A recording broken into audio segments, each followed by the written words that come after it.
For today's cup of coffee, I'm expecting youngest kid to do something. I don't know what, but he just has that look.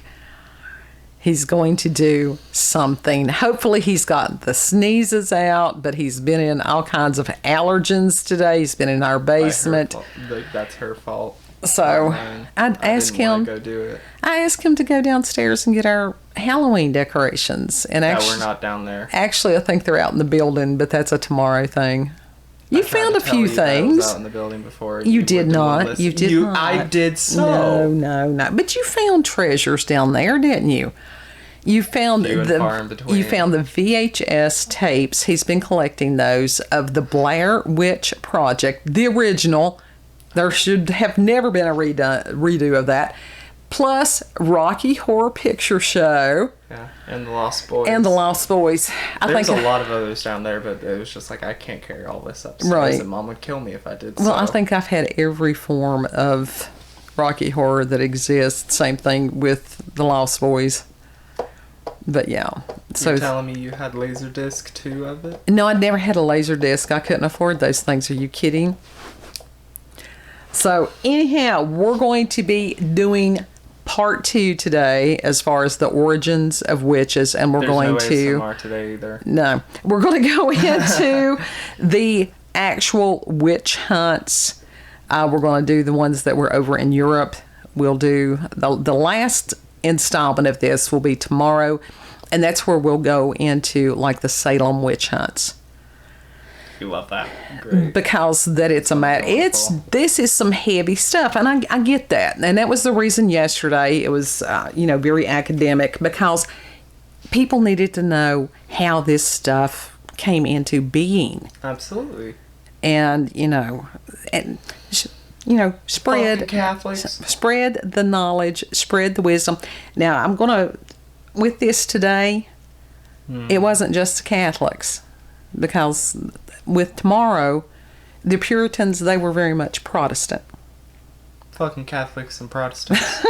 So anyhow. Fucking Baptists. So we have established our origins. If you did not watch yesterday's video, you might want to go back and watch that, and that'll give you the origins of what we're talking about today.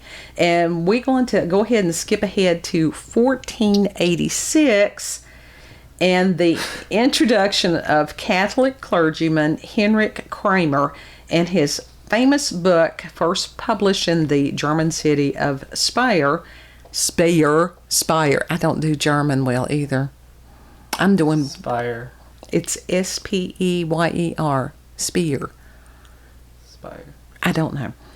And you may have heard of this book. It's like it's not pronounced Reich or Rich. It's Reich. It's Reich. I got that. I knew that one.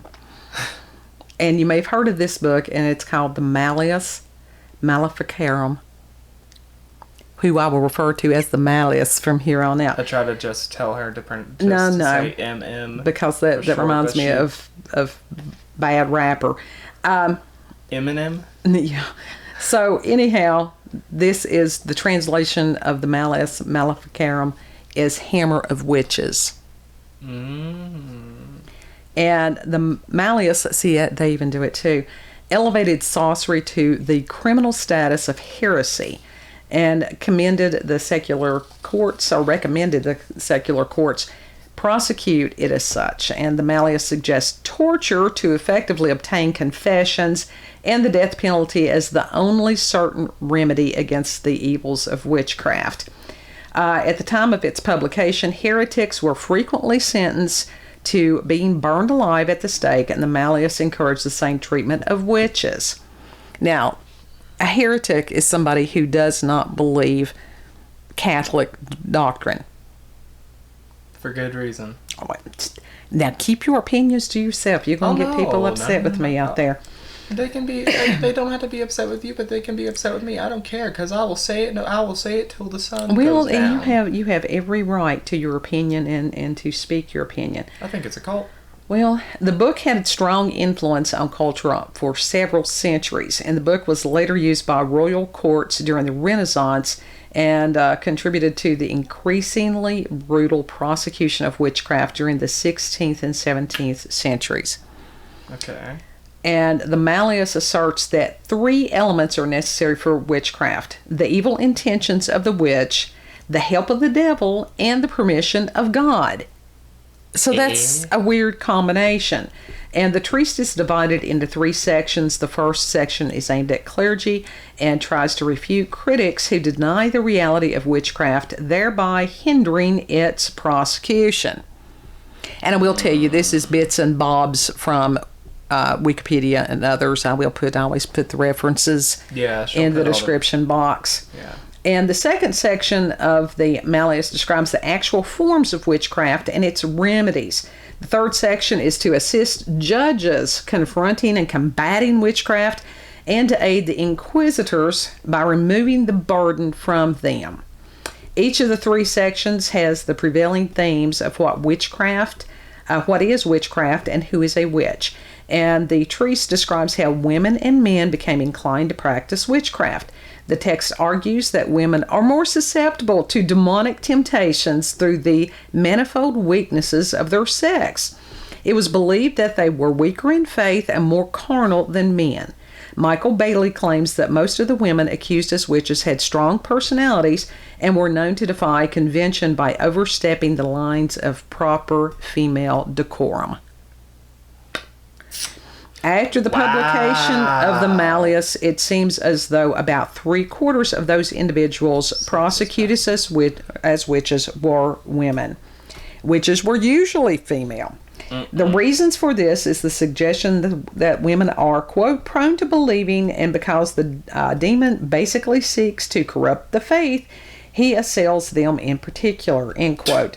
They also have a temperament towards flux and loose tongues, and they are defective in all the powers of both soul and body, and are stated to be more lustful than men. Oh, for fuck's sake. Now that depends on the woman.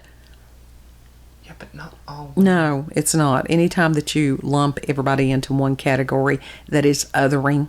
Yeah. And that is always, always dangerous.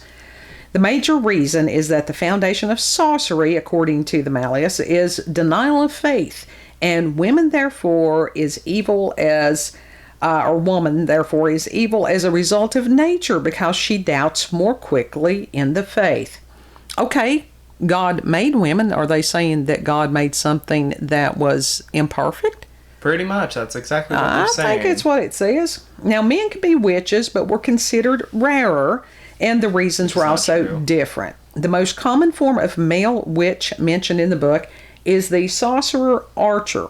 The book is rather unclear, but the impetus behind male witches seems to come from the desire for power more than disbelief or lust, as it claims is the case for female witches.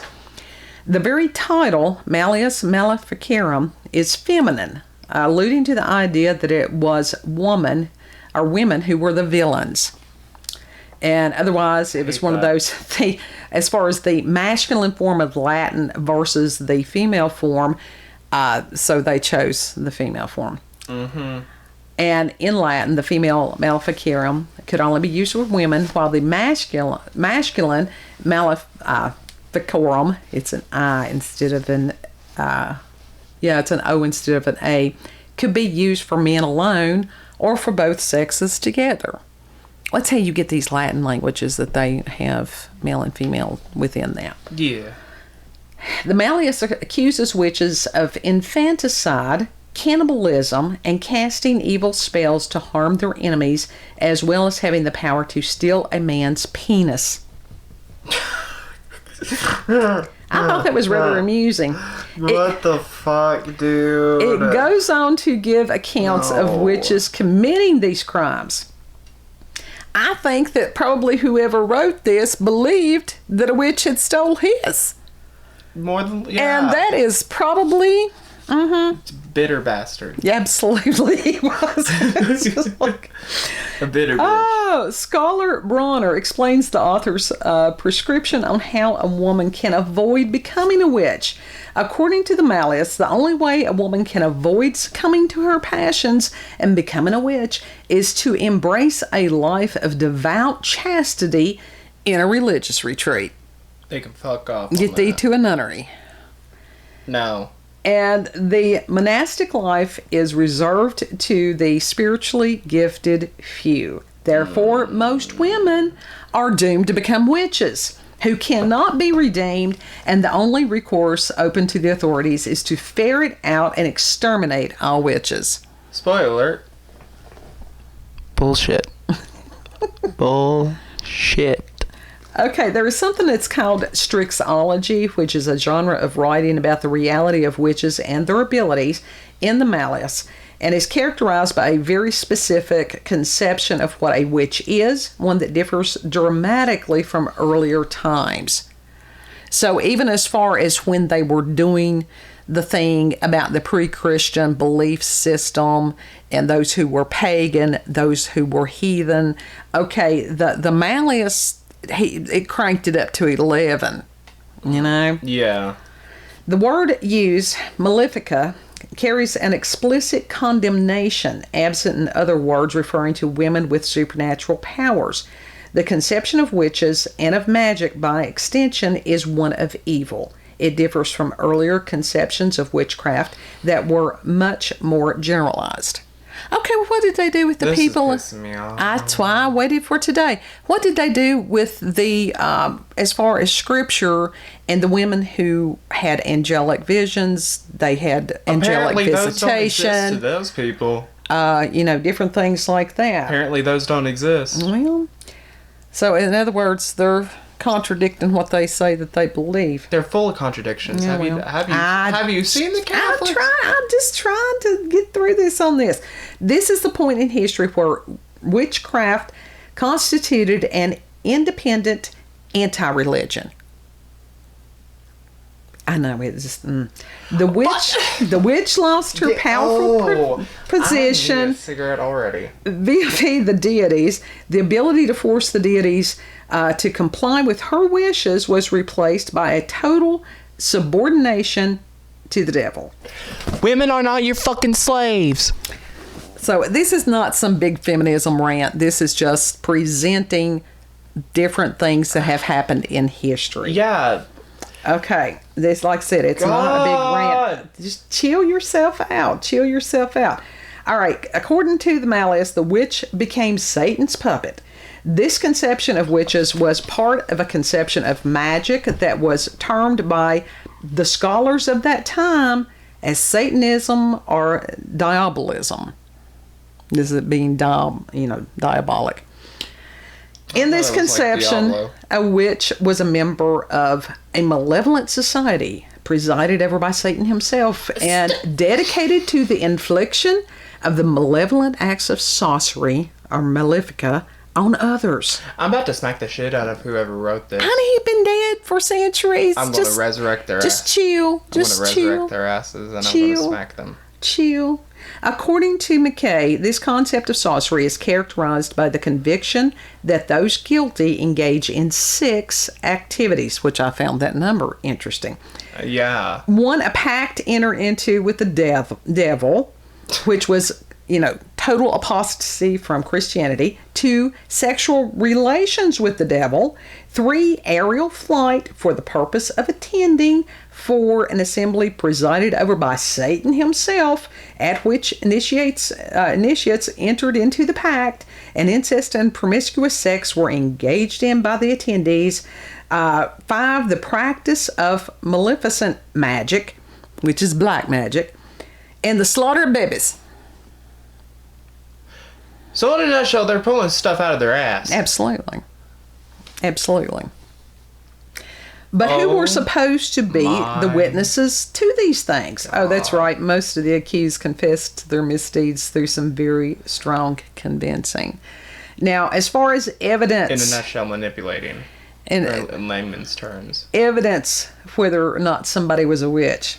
It says peculiar standards applied to witchcraft, allowing certain types of evidence that are now ways relating fact and done many years before.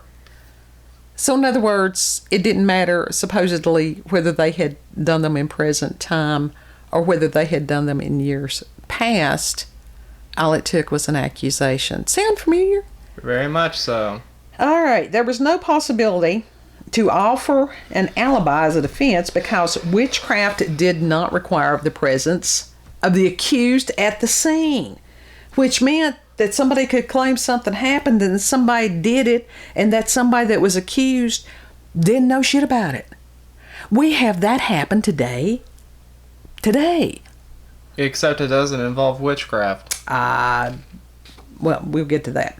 Witnesses were called to testify to motives and effects because it was believed that witnessing the invisible force of witchcraft was impossible.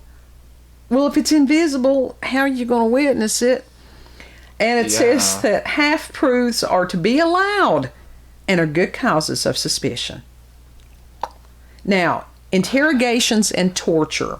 Various acts of torture were used against accused witches to coerce confessions and cause them to provide names of alleged co-conspirators. Most historians agree that the majority of those persecuted in these witch trials were innocent of any involvement in devil worship. The majority. Yeah. You know, now let's face it, those who truly worship the devil, they was the ones behind this. Yeah. The torture of witches began to was. increase in frequency after 1468, when the Pope declared witchcraft to be The Pope is evil. Crimen exceptum, and that meant, as far as criminal exception, thereby removed all legal limits on the application of torture in cases where evidence was difficult to find. In Italy, an accused witch was deprived of sleep for periods of up to 40 hours. This technique was also used in England, but without a limitation on time, which meant that you could keep them awake for more than 40 hours. Which that causes severe health effects. Sure it and does. it can cause the mind to not work properly. They know that. So in a nutshell, they are abusing these people to manipulate them into saying something that they did not actually do. Man's inhumanity to man is not new. That is Now you just gonna have disgusting. to chill. I should have probably done this on my own. You getting too emotionally It pisses me invested off. in this. Sexual humiliation was used, such as forced sitting on red-hot stools with the claim that the accused women would not perform sexual acts with the devil. But now, in most cases, those who endured the torture without confessing were released, but they were also scarred for life. Mm-hmm. As far as them stripping women down to try to find the mark of the devil, which could have been a mole, any kind of birthmark, anything like that. They would do this out in front of the court. I mean, it's a bunch of perverts right here. Absolutely. The use of torture has been identified as a key factor in converting the trial of one accused witch into a wider social panic, as those being tortured were more likely to accuse a wide array of other local individuals as also being witches. When they're sitting there going, give me a name, and they're torturing the hell out of you, any name that comes to mind, you're going to throw out there. Absolutely. Because people are human and in severe pain, and that's stuff that we can't even imagine. Ripley's, believe it or not, museum in Gatlinburg, the one that burned years ago, and I hated that it did that because they had a section as far as the occult. Mm-hmm. And that included some of the torture devices that had been used on individuals during this time. Yeah. And people need to see those things to remember, don't do that again. This was just unbelievable. So, the punishments. A variety of different punishments were employed for those found guilty of witchcraft, including imprisonment, flogging, fines, or exile. Okay, the Old Testament's book of Exodus, now this has been used lots, and that is chapter 22, verse 18 states, "Thou shalt not permit a sorceress to live." Many face capital punishment for witchcraft, either by burning at the stake, hanging, or beheading. Similarly, in New England, which we'll get into tomorrow because it's a world all of its own, people convicted of witchcraft were hanged. Now, going back to that passage, It has been argued that a translation choice in the King James Bible justified horrific human rights violations and fueled the epidemic of witchcraft accusations and persecution across the globe. The translational issue concerns Exodus 22:18, do not suffer either A, poisoner, or B, a witch to live.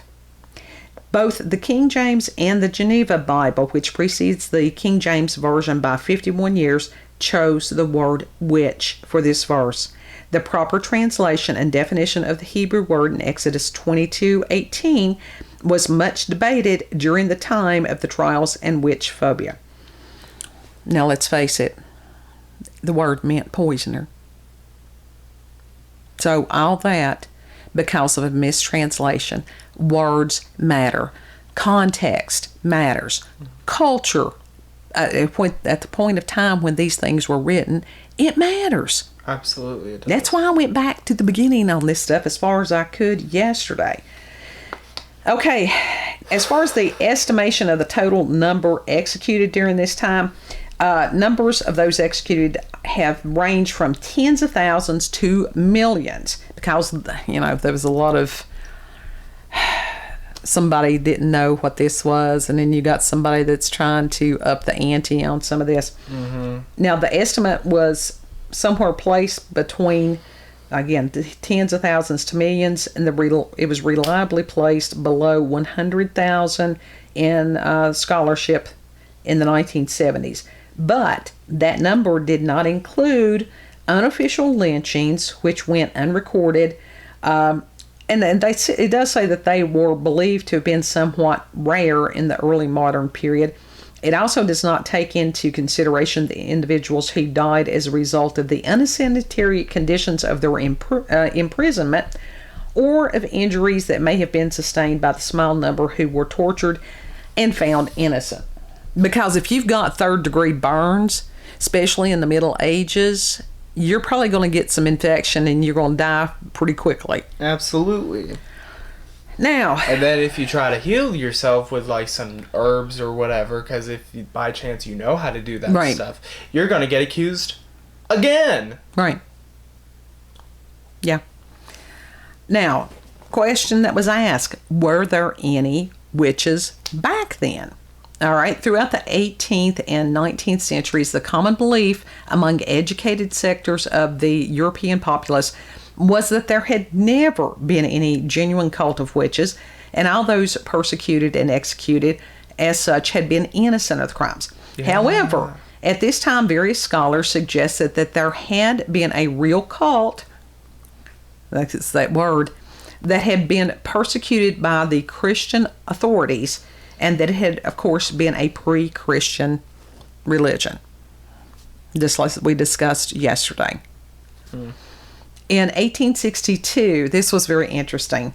Egyptologist Margaret Murray, who published both The Witch Cult in Western Europe in 1921 and The God of the Witches in 1931, in which she claimed that the witches had been following a pre-Christian religion, which she termed the witch cult and ritual witchcraft. This woman is an Egyptologist. So what the hell does she know about this Anglo-Saxon stuff that we went over yesterday? Exactly. Okay. With this woman, however, the majority of scholarly reviews of Murray's work produced at the time were largely critical, and her books never received support from experts in the early modern witch trials. So the ones that actually did study this stuff, it's sort of like Zachariah Sitchin, Michael Heiser. Zachariah Sitchin is wrong. Instead, from her early publications onward, many of her ideas were challenged by those who highlighted her factual errors and methodological failings. In other words, she was making shit up. Yeah. However, the publication of the Murray thesis in the Encyclopedia Britannica, okay, why the hell? That was one of those I thought was a trusted source. Mm-hmm. But if they are publishing somebody's thesis and it's totally bogus, even way back then, Yeah, that wasn't peer reviewed. No. All right, it made it accessible to journalists, filmmakers, popular novelists, and thriller writers who adopted it enthusiastically because Of course. titillation, Yeah. and a new old religion began based not on fact, but a misrepresentation of history, fantasy, and personal gain. L. Ron Hubbard, anyone? I told you it's going to be hardcore. I warned you. And that's just like, I will have to put not only adult language on this one, but also adult content, because when it can make a lot of people angry, it should make a lot of people angry. But also learn from this, see the same signs and the same type of things going on in our world today. Absolutely. When you've got different groups that are going, oh, you're not one of us, you're doing this. I heard that this person did this back in when they were 4 years old. See, this is the type of thing that has been going on for quite a few years now, that those of us who know the history, know these things, it scares the hell out of us. It's very, very prominent on YouTube and in the drama community, because they're digging shit up from YouTubers that literally 15 years ago. Like I said, he who is without sin, let him cast the first stone. Like, that is 15 fucking years ago. You really think that they're doing that right now? There was only one that could go through this world and not make a mistake or not sin. Let's put it that way. And it's like forgiveness, compassion, listening to someone else's point of view, even if it is these people that are spewing hatred and all this stuff, and they think that they're the ones that are righteous. Yeah. Just like these people that were they thought they were ridding the world of evil by getting rid of witches. And yet they were the evil ones. Absolutely. So it's a matter of everybody doing a self-check. And anytime that you think that you are better than someone else, oh, there's a problem right there. Mm-hmm. And I don't care if that other person may be a homeless person, maybe a drug addict, somebody that's locked down. We've had to deal with all that and more. Even if it's somebody that's an asshole that has $20 million, same thing. To sit there and look at that person and go, okay, they've got other challenges, they've got different challenges, they are still a human being. I do not want to do what they're doing, because I can see that how, prosperity can blind a lot of people. Absolutely it can. Don't judge other people. Even if they do bad things, there's usually a reason behind why they did the bad thing. Always a reason, most of the time. And to talk to people rather than talking at them. And that our world lost so much knowledge through this idiocy, this hatred. They lost these people that were herbalists. They lost these midwives. We don't even have a clue the knowledge that was lost during that time.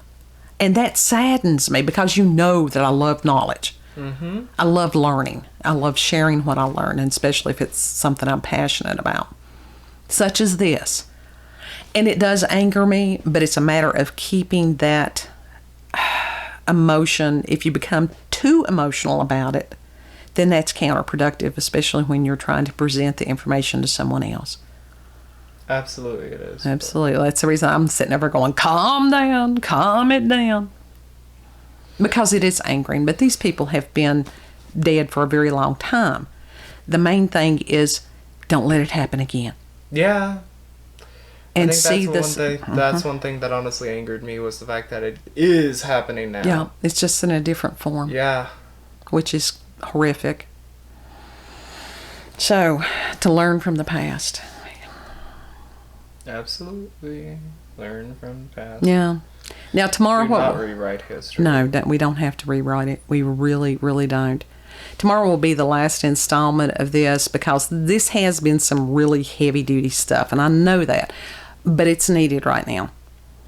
And we will discuss, as far as, I think I had said this at the beginning, we'll talk about the Salem witch trials and stuff, how Protestantism, they were not above doing what the Catholics did on that. And then how Salem today is. Mm-hmm.